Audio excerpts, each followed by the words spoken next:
దేవునికి స్తోత్రం కలుగునుగాక. Praise the Lord. మంచిది ప్రియులారా, దేవుని యొక్క పరిశుద్ధ గ్రంథంలో నుంచి దేవుని వాక్యాలు ధ్యానిస్తూ ఉండగా మన ఆత్మీయస్థితిని దేవుడు ఆశీర్వదించి అభివృద్ధిపరచునుగాక. ఈరోజు ఒక ప్రత్యేకమైనటువంటి హెచ్చరికతో కూడినటువంటి ఒక మాటను మనం నేర్చుకోవడానికి ప్రయత్నం చేద్దాం. మత్తయి సువార్త 3వ అధ్యాయంలో దేవుడు నియమించినటువంటి పనిని చేయడానికి యోహాను గారు సిద్ధపరచబడ్డారు. వారు చేస్తున్న ఆ పరిచర్యను బట్టి వారికి బాప్టిజం ఇచ్చి యోహాను అని పేరు పెట్టారు. ఎందుకంటే ఆయన మొట్టమొదటిగా సువార్త పరిచర్యను ప్రారంభించారు. కాలము సంపూర్ణమైంది, దేవుని రాజ్యం సమీపిస్తుంది, మారు మనస్సు పొంది సువార్తను నమ్మండి అని ప్రకటిస్తున్నారు. అలాగే ఎవరైతే నమ్ముతున్నారో వారందరి పాప క్షమాపణ నిమిత్తం బాప్తిజాలు ఇస్తున్నారు. ఆ సందర్భంలోని ఒక మాట మత్తయి సువార్త 3వ అధ్యాయంలో అనేక మంది వస్తున్నారండి. ఆ సమయమున యెరూషలేము వారును యూదయ వారందరూ యోర్దాను నదీ ప్రాంతముల వారందరూ అతని యొద్దకు వచ్చి తమ పాపములు ఒప్పుకొనుచు యోర్దాను నదిలో అతని చేత బాప్తిస్మము పొందుచుండిరి. అతడు పరిసయ్యుల్లోనూ సద్దూకయ్యుల్లోనూ అనేకులు బాప్తిజం పొందవచ్చుట చూచి, సర్పసంతానమా, రాబో ఉగ్రతను తప్పించుకొనుటకు మీకు బుద్ధి చెప్పిన వాడెవడు? మారు మనస్సుకు తగిన ఫలములు ఫలించండి అన్నాడు. ఈరోజు చాలామంది బాప్తిజం తీసేసుకుంటే నేను పరలోకం వెళ్ళిపోతానన్నంత సులభంగా మాట్లాడేసుకుంటున్నారు. బాప్తిజం తీసుకుంటే నువ్వు మోక్షానికి వెళ్ళిపోతావని చెప్పే దైవజనులు కూడా లేకపోలేదు.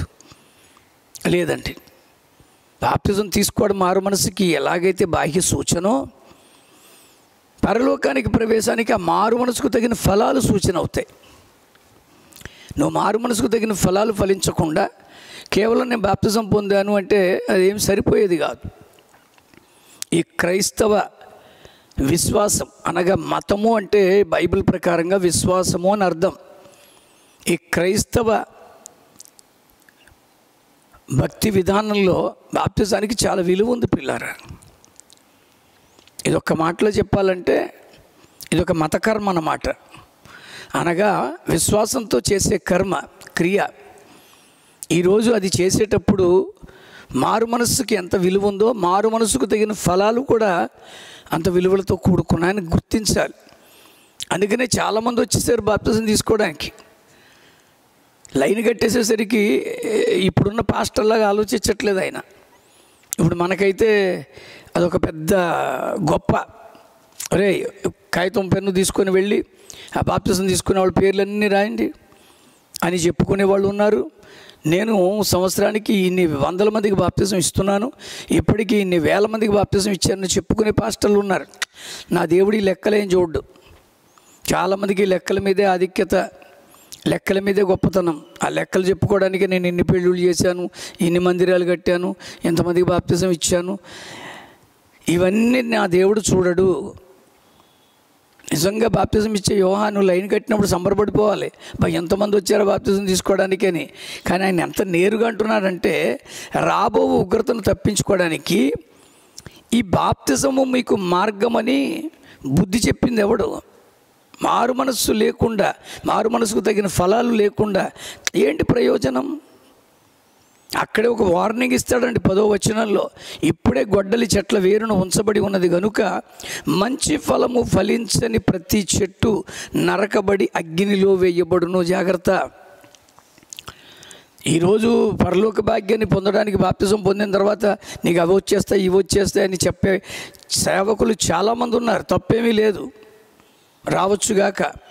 కానీ అదే సమయంలో ఒక హెచ్చరిక ఏంటంటే దానికి తగినట్టుగా జీవించకపోతే అగ్నిగుండం ఉందని కూడా హెచ్చరిక ఉంది. ఆ అగ్నిగుండం ఎదురు చూస్తుందంటాడు పౌలు భక్తుడు హెబ్రీలకు రాసినటువంటి ఆ పత్రికలో 10వ అధ్యాయం 27లో అంటాడు, న్యాయపు తీర్పునకు భయముతో ఎదురు చూచుటయు విరోధులను దహింపబోవు తీక్షణమైన అగ్నియు ఇక ఉండును. జాగ్రత్త. ఈరోజు దేవునికి ఏది విరోధంగా మనం చేసినా, దేవుని యొక్క ప్రజల మీద ఏది విరోధంగా మాట్లాడినా దేవుని యొక్క పరిచర్యకు విరోధంగా ఆలోచించిన అగ్ని ఉంది, జాగ్రత్త. అలాంటి అగ్నిగుండం ఒకటి ఉందని, అగ్నిలోకి పోతారని ఆయన హెచ్చరిస్తున్నాడు. ఈ హెచ్చరికని ఈరోజు చాలామంది గమనించట్లే. ప్రకటన చివరి గ్రంథం 22 అధ్యాయాల్లో 23 సార్లు చెప్తాడు అగ్ని గురించి.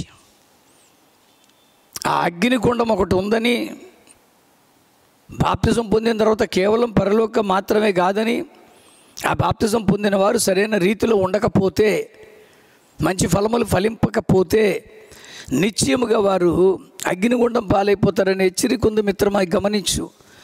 నీ భక్తి నిన్ను పరలోకానికి చేరుస్తుందా, లేక నీ మంచి ఫలాలు నిన్ను దేవుని దగ్గర కూర్చోబెడతాయా, లేక నీ పనికి మాలిన స్థితిలో చెడ్డ ఫలములు నిన్ను తీసుకెళ్ళి అగ్నిగుండంలో పడేస్తాయా?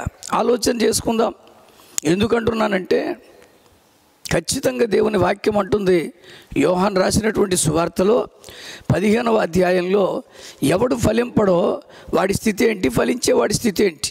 అక్కడ 6వ వచనం చదివితే, ఎవడైనను నా యందు నిలిచి ఉండని ఎడల వాడు తీగవలే బయట పారవేయబడి ఎండిపోవును, మనుష్యులట్టి వాటిని పోగు చేసి అగ్నిలో పారేస్తారు, అవి కాలిపోవును. నువ్వు ఫలింపు లేకపోతే, ఫలింపు అంటే ఈ భూ సంబంధమైనవి చూపించుకోకు. ఇంత ఫలించాను నేను, అంత ఫలించాను, ప్రభువుని నమ్ముకున్న తర్వాత, బాప్తిజం పొందిన తర్వాత ఇన్ని ఎకరాల స్థలం కొన్నాను, కార్లు కొన్నాను, మేడలు కొన్నాను, పేరు ప్రఖ్యాతి ఘనత కీర్తి సంపాదించాను, ఇవేమీ కాదు.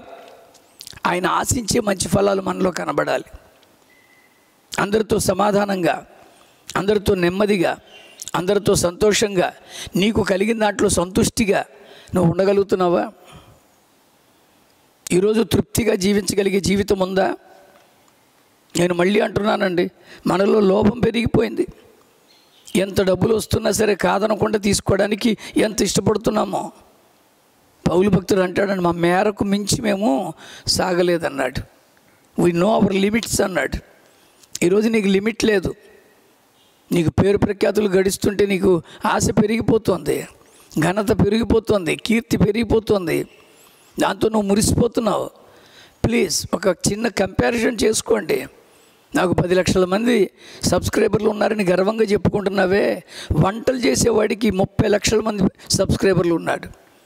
చిట్కాలు చెప్పే వాళ్ళకి కొన్ని లక్షల మంది సబ్స్క్రైబర్లు ఉన్నారు. బూతులు మాట్లాడుకుంటూ సరదాగా యూట్యూబ్లో అప్లోడ్ చేసే వాళ్ళకి కొన్ని లక్షల మంది వ్యూవర్స్ ఉన్నారు. That's not criteria. ఈరోజు మంచి ఫలాలు ఫలిస్తున్నావా? దేవుని వాక్యం మనతో క్లియర్గా మాట్లాడుతుంది. ప్రియులారా, మీరు బహుగా ఫలించటం వల్ల నా తండ్రి మహిమపరచబడతారు, అప్పుడు మీరు నాకు శిష్యులుగా ఉంటారంటాడు. ఎప్పుడైతే నువ్వు ఫలిస్తావో ప్రతి తీగ ఆ ఫలింపని దాన్ని ఆయన తీసి పారేస్తారు. ఫలించు ప్రతి తీగ మరింతగా ఫలించున్నట్లు దానిలోని పనికి మాలినవన్నీ ఆయన తీసేస్తాడంట. ఎంత అద్భుతం అండి! ఈరోజు ఆ పనికి మాలిన స్థితిలో మనం ఉండొద్దండి. మంచి ఫలాలు ఇచ్చే మంచి చెట్లుగా, మంచి ఫలాలు ఇచ్చే మంచి బిడలుగా. మత్తయి సువార్తలోనే 7వ అధ్యాయంలో 19వ వచనంలో అంటాడు,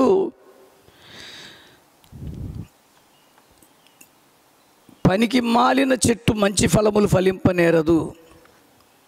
పనికి మాలిన చెట్టుగా మనం ఉండడానికి పిలువబడలేదండి. అక్కడ అంటున్న మాట ఏంటంటే, ఆయన అన్నాడు, అబద్ధ ప్రవక్తల గురించి జాగ్రత్త పడండి. ఈరోజు కబుర్లు చెప్పేసే సేవకులు వచ్చారండి. ఆయన ఎవడు అంటున్నాడు, యేసుక్రీస్తు వారంట తండ్రి దగ్గర బెచ్చమెత్తుకున్నాడంట. ఈ పిచ్చి మాటలండి ఇవన్నీ. పైగా చెప్పే అతనికి ముఖంలో ఎంత అతిశయం ఉంటుందంటే, ఒక దైవజనుడిగా ఉండే తగ్గింపు ఏం కనబడదు. రోషానికి సాదృశ్యంగా మీసాలు మెలేసుకొని మాట్లాడతాడు. ఒక క్రైస్తవ లక్షణాలు కావవి. అతను అంటున్న మాట ఏంటో తెలుసా అండి, యేసుక్రీస్తు వారు బెచ్చమెత్తుకున్నాడంట. అదే నీకు అర్థమైంది. అసలు యేసుక్రీస్తు వారు ఎందుకు బెచ్చమెత్తుకున్నాడు? ఆయన శరీరధారిగా ఉన్న దినములలో మహారోదనముతోనూ కన్నీళ్లతోనూ తనను మరణము నుండి తప్పించగల వారికి ప్రార్థనలు యాచనలు సమర్పించి భయభక్తులు కలిగి ఉన్నందున ఆయన అంగీకరింపబడ్డాడు. ఆయన శ్రమలు పొంది విధేయత చూపించాడని ఉంది. ఈరోజు యాచించాడు, నిజమే. ఎవరి కొరకు యాచించాడు? ఆయనకి యాచించుకునే దౌర్భాగ్యం ఏముంది అసలు? కానీ మనకి నేర్పుతున్నాడండి. ఆయన కూడా బాప్తిజం పొందారండి. ఆయనకి యాచించుకునే దౌర్భాగ్యం ఏముంది అసలు? కానీ మనకి నేర్పుతున్నాడండి. ఆయన కూడా బాప్తిజం పొందారండి. యేసుక్రీస్తు వారు కూడా బాప్తిజం పొందారు. పాప క్షమాపణ కొరకు బాప్తిజం అయితే యేసు ఏ పాపం చేశారని క్షమించబడి బాప్తిజం పొందాలి? కాదండి, మనకి నేర్పుతున్నారండి. నేనే చేశాను, మీరు చెయ్యండి. ఆయన ఏది చెప్పాడో అది చేశాడు, ఏది చేశాడో అది చెప్పి చేయించాడు. అంతే తప్ప ఆయన అడుక్కునేవాడు కాదండి. తండ్రిని అడుక్కున్నాడు, బెచ్చమెత్తుకున్నాడు. దాని అర్థం ఏంటంటే నువ్వు కూడా తండ్రి దగ్గర బెచ్చమెత్తుకొని మనకి నేర్పుతున్నాడండి. తండ్రికి అంత విలువ ఇచ్చాడండి. ఆయన చేసిన ప్రతి అద్భుతం వెనక తండ్రి నాతో చేయించాడని ఒప్పుకున్న మనిషి అండి. నువ్వు ఒప్పుకో, నీకు పెద్ద అతిశయం. నువ్వు నేనే పెద్ద స్పీకర్ అని ఫీల్ అయిపోతూ ఉంటావు. యేసు ఒప్పుకున్నాడండి, నేనేం మాట్లాడుతున్నానో అవి నా మాటలు కాదు, నా తండ్రి నాకు ఇచ్చిన మాటలే. ఈరోజు ఆలోచన చేద్దాం. ఆ యేసుక్రీస్తు వారు బాప్తిజం పొందినప్పుడు బాప్తిజం ఇస్తున్న యోహాను గారు అంటారు, నీ చేతుల మీదుగా నేను పొందవలసిన వాడిని ఉండగా నన్ను మీరు బాప్తిజం ఎందుకు అడుగుతున్నారు అన్నప్పుడు అంటారు, ఇప్పటికి ఇలా కానిమ్ము నీతి యావత్తును. అద్భుతం అండి, అది నీతి అండి. నీకు నీతి లేదు కనుక ఇలా మాట్లాడతావు. ఆయనకి నీతి ఉందండి. నీతి యావత్తును ఇప్పటికి ఇలా కానిమ్ము అంటాడు. మనకి కూడా నేర్పుతున్నాడండి. మనలో నీతి బాప్తిజం ద్వారా బయటపడుతుంది. మనలో నీతి అక్కడే కనబడుతుంది. నీ మంచి ఫలాలు అక్కడే ఉంటాయి. అందుకని ఆయన అంటాడు, అబద్ధ ప్రవక్తల గురించి జాగ్రత్త పడండి. వీళ్ళు బైబిల్ ఏదో వాళ్ళకే గుత్త మొత్తం సొంతం అన్నట్టుగా మాట్లాడేస్తారు. వాళ్ళ బుర్రకే ఆలోచన వస్తే చెప్పేస్తాడు. వారు గొర్రెల చర్మములు వేసుకొని మీ వద్దకు వస్తారు, కానీ వారు లోపల క్రూరమైన తోడేళ్ళు. చాలా జాగ్రత్తగా నేను మాట్లాడుతున్నానండి. యేసుని గురించి నువ్వు చెప్పే మాటలు అవ్వా? తండ్రి మీద ఎలా ఆనుకోవాలో నేర్పాడండి ఆయన. ప్రార్థన నేర్పించవయ్యా బాబు మాకని శిష్యులు అడిగితే పరలోకమందున్న మా తండ్రి అని చెప్పాడే తప్ప ఆయన గొప్పలని చెప్పుకోలే. నన్ను మీరు మొక్కండి అని అనలే. ఒక మాట అన్నాడు, ఏమని? నా నామమున్న మీరు తండ్రిని ఏమి అడుగుతాడో అవి మీకు ఆయన ఇవ్వాలని నేను అడుగుతాను అని అంటున్నాడు. అది యేసు మనకి ఏమర్థమయ్యాడండి? ఈ గొర్రె చర్మం కప్పుకున్న తోడేళ్ళు నోటికొచ్చింది వాగుతారు, వారి ఫలముల వల్ల వారిని మీరు తెలుసుకుంటారు. ముండ్ల పొదలలో ద్రాక్ష పండ్లైనను పల్లేరు చెట్లలో అంజూర పండ్లైనను కోయగలరా? అలాగనే ప్రతి మంచి చెట్టు మంచి ఫలాలు ఫలిస్తాయి. మంచి మాటలు మాట్లాడతారండి, ధైర్యపరిచే మాటలు మాట్లాడతారు. అంతే తప్ప ఇష్టానుసారంగా బైబిల్ని వక్రీకరించి వాళ్ళకేదో అపార జ్ఞానం ఉన్నట్టు మాట్లాడరు. నువ్వు అలాంటి వాటికి మోసపోకు మిత్రమా. మంచి ఫలములు ఫలించే చెట్టుగా నువ్వు ఉండాలని నా ఆశ. ఓ మంచి క్రైస్తవుడు మంచి ఫలాలు ఫలిస్తాడు. మంచి ఫలములు, పనికి మాలిన చెట్టు కాని ఫలములు ఫలిస్తాయి. ఈ కాని మాటలు మాట్లాడుతున్నారంటే వాళ్ళదే పనికి మాలిన చెట్లు అండి. Be careful. ఇంకేమన్నాడో తెలుసా అండి? అలాగునే మంచి ఫలములు ఫలించేది మంచి చెట్టు అయితే పనికి మాలిన చెట్టు కాని ఫలములు ఫలించును, మంచి చెట్టు కాని ఫలములు ఫలించదు. ఇలాంటి పెద్ద మాటలు మాట్లాడరండి. మంచి చెట్టు అయితే తప్పుడు కోతలు కుయ్యరు, ఇతరులని ఎద్దేవా చేయరు. నేనే గొప్పని పేరు పెట్టేసి వాళ్ళ సొంత పేర్లు వాళ్ళే పెట్టేసుకుంటారండి. నేనే ప్రవక్తని, నేనే అపోస్తులని, నేనే గొప్పవాడిని వాళ్ళే పెట్టుకుంటారండి.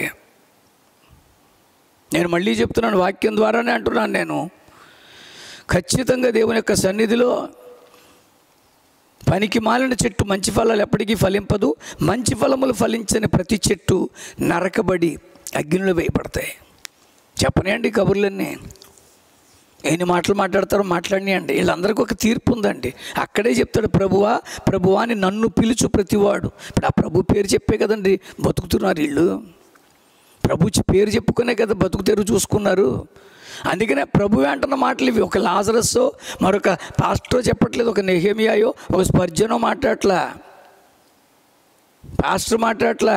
స్వయాన యేసుప్రభుల వారు అంటున్నారు, ప్రభువా ప్రభువా నన్ను పిలిచి ప్రతివాడు పరలోక రాజ్యంలో ప్రవేశించడు, పరలోకమందున్న తండ్రి చిత్త ప్రకారంగా మంచి ఫలాలు ఫలించే బిడ్డగా నువ్వు పరలోకానికి రావాలి. మంచి ఫలాలు ఫలించాలని ఆయన కోరుకుంటున్నారు. అందుకని నేను అంటున్నాను ప్రియులారా, దేవుని యొక్క సన్నిధిలో 13వ అధ్యాయము 40వ వచనంలో మత్తయి సువార్తలో ఆయన అంటున్నటువంటి మాట, 13వ అధ్యాయము 40వ వచనం. దేవుని యొక్క సన్నిధిలో ఆ మాటలు మనం చదివితే ఆయన అంటున్నారు, ఖచ్చితంగా దేవుడు ఒక రోజు వచ్చేస్తున్నాడు. 30 ఏళ్ళ నుంచి చదువుతున్నాను. మంచి విత్తనము విత్తువాడు మనుష్య కుమారుడు, పొలము లోకము, మంచి విత్తనములు రాజ్య సంబంధులు, గురుగులు దుష్టుని సంబంధులు, వాటిని విత్తిన శత్రువు అపవాది, కోత యుగ సమాప్తి, కోయువాడు దేవదూతలు, గురుగులు ఎలా కూర్చబడి అగ్నిలో కాల్చివేయబడునో అలాగే యుగ సమాప్తిలో జరుగును. జాగ్రత్త, నువ్వు అగ్నిలో పడకూడదని యోహాను హెచ్చరిస్తున్నాడండి. మారు మనసుకు తగిన ఫలాలు ఫలించండి. మంచి ఫలాలు ఫలించే మంచి క్రైస్తవుడిగా నువ్వు జీవించు మిత్రమా. ఎట్టటి పనికిమాలిన బోధలు ఈ పోగు చేసుకుంటారండి. వీళ్ళు మనుషుల్ని పోగు చేసుకుంటారని కూడా వాక్యం ఉందండి. వీళ్ళందరూ వాళ్ళకి భజన పరులండి. మా అన్న చెప్పినట్టుగా ఎవడూ చెప్పలేడు, మా అయ్య మాట్లాడినట్టు ఎవడూ మాట్లాడలేడు. ఇవన్నీ వాళ్ళు కల్పించుకున్నవి. ప్రభు మాట్లాడట్లేదండి, ఇక్కడ ప్రభు మాట్లాడుతున్నాడు. అది విచిత్రం. అక్కడ 41 అంటాడు, మనుష్య కుమారుడు తన దూతలను పంపును, వారు ఆయన రాజ్యము నుండి ఆటంకములగు సకలమైన వాటిని దుర్నీతి పరులను సమకూర్చి అగ్నిగుండంలో పడేస్తారు. అక్కడ ఏడుపు పళ్ళు కొరుకుతూ ఉంటాయి. చాలా జాగ్రత్త. నువ్వు నీతిమంతుడిగా ఉండు, అప్పుడు నీతిమంతులు తమ తండ్రి రాజ్యములో సూర్యుని వలె తేజరిల్లుతారు. చెవిగలవాడు వినుగాక. యేసుప్రభు అంటున్న మాటలు ఇవి. స్వయాన ప్రభు మాట్లాడుతున్న మాటలు. ఆటంకాలు కలిగిస్తున్నారు బోధలకి, నీ ఆత్మీయ ఎదుగుదలకి. వాళ్ళకేదో తోచిందల్లా చెప్పేసి మిమ్మల్ని అందరినీ ఆ మాయలో అందులోనే ఉంచేస్తున్నారండి. ఈరోజు అందులో మీరు ఉండకండి. మీరు అన్యులు కాదుగా. అన్యులు మాయల్లోనూ మంత్రాల్లోనూ పడే ఉంటారండి. నువ్వు మాయలో లేవు, ఒక మంత్రంలో లేవు. ఈరోజు నువ్వు దేవుని బిడ్డవి, దేవునిలో ఉన్నావు. మంచి ఫలాలు ఫలించు, మంచి చెట్టుగా నువ్వు ఉండు. దేవుని వాక్యం అంటుందండి, నువ్వు అసలు ఇతరులని నడిపించాలంట. అగ్నిలో నుండి కొందరిని లాగునట్లుగా మీరు లాగండి అంటాడు యూదా. ఈరోజు అగ్నిలో పడిపోకుండా, తప్పుడు బోధల్లో పడిపోకుండా, మంచి చెట్టు పనికిమాలిన చెట్టుగా మారకుండా, మంచి ఫలాలు ఇవ్వాల్సిన స్థలంలో చెడ్డ ఫలాలు రాకుండా మనల్ని మనమే కాపాడుకుందాం. ఎలా కాపాడుకోగలం? ఎందుకంటే ఈ అగ్ని భయంకరమైనటువంటి స్థితి అండి. ఆ అగ్నిని తప్పించుకోవాలంటే ఒక్కటే ప్రియులారా, పౌలు భక్తుడు ఎఫెసీలకు రాసిన పత్రికలో 6వ అధ్యాయంలో ఆ మాటే చెప్తారు. దాంతో నేను ముగించే ప్రయత్నం చేస్తాను. ఎఫెసీలకు రాసిన పత్రిక 6వ అధ్యాయం 16వ వచనంలో, ఇవన్నీయుగాక విశ్వాసమును డాలు పట్టుకోండి, దానితో మీరు దుష్టుని అగ్ని బాణములన్నిటినీ ఆర్పుటకు శక్తివంతులు అవుతారు. మీకు ఈరోజు విశ్వాసం లేదు. ఆ విశ్వాసం తీసుకెళ్ళి ఇలాంటి బోధకుల మీద పెట్టారు మీరు.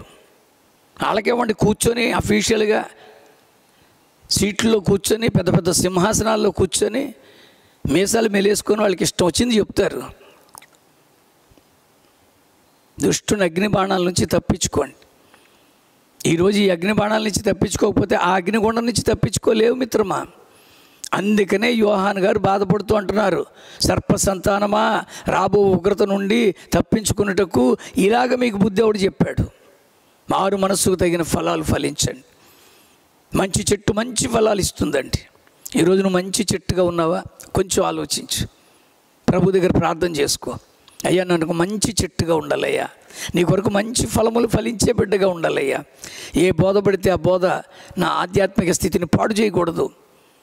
నువ్వు ఎందుకు అనేక బోధలకి అటు ఇటు ఊగిపోతున్నావంటే నీలో పరిపూర్ణత లేదు, విశ్వాసం లేదు. ఇక్కడ పౌలు అంటాడు, విశ్వాసం అనే డాలు పట్టుకొని దుష్టుని అగ్ని బాణాలన్నిటినీ మీరు దాటుకోవడానికి సహాయపడుతుంది. విశ్వాసంతో మంచి చెట్టుగా మారిపోదాం. విశ్వాసంతో మంచి ఫలములు ఫలించే బిడ్డలుగా మనం ఉందాం. దేవుడు అట్టి రీతిగా మిమ్మల్ని ఆశీర్వదించి అగ్నిగుండం నుంచి తప్పించి క్షేమకరమైన తన యొక్క సన్నిధికి చేర్చుకునుగాక. పరిశుద్ధుడైన దేవ, కృపగల మా తండ్రి, ఇదిగో నాయన ప్రభువా, అబద్ధ ప్రవక్తలు ఈ రోజుల్లో అనేక మాటలు మాట్లాడుతున్నారు. వారి మాటల వల్ల మా ఆధ్యాత్మిక స్థితి కదిలిపోతుందయ్యా. స్థిరమైనటువంటి స్థితి లేకుండా ఏది నమ్మాలో, ఏది విశ్వసించాలో, ఏది అనుసరించాలో తెలియని గడ్డు దినాల్లో ఉన్నాము. ఇదిగో నాన్న ప్రభు, బాప్తిజం తీసుకుంటే చాలు పరలోకం వెళ్ళిపోతాం. ఒకవేళ బాప్తిజం తీసుకొని సరిగ్గా జీవించకపోయినా నేను మళ్ళీ మీకు ఇచ్చేస్తాననే సేవకుల మధ్యలో మేము బతుకుతున్నాం. దయచేసి మేము మంచి చెట్లుగా, మంచి ఫలములు ఇచ్చే బిడ్డలుగా మమ్మల్ని అభిషేకించవా. ఈ వర్తమానం ద్వారా మాలో మంచి ఫలములు ఫలించే స్థితిని దయచేయమని యేసు నామములో ప్రార్థించి పొందుకుంటున్నాం పరమ తండ్రి. ఆమెన్. తండ్రి, కుమార, పరిశుద్ధాత్మ త్రియేక దేవుని సహాయ సంకల్పాలు మంచి చెట్టుగా ఉండి మంచి ఫలములు కాయడానికి, మంచిగా జీవించడానికి అడుగులు వేసే ప్రతి ఒక్కరికి సదా తోడే ఉండి నడిపించునుగాక. Amen. God bless you. Praise the lord.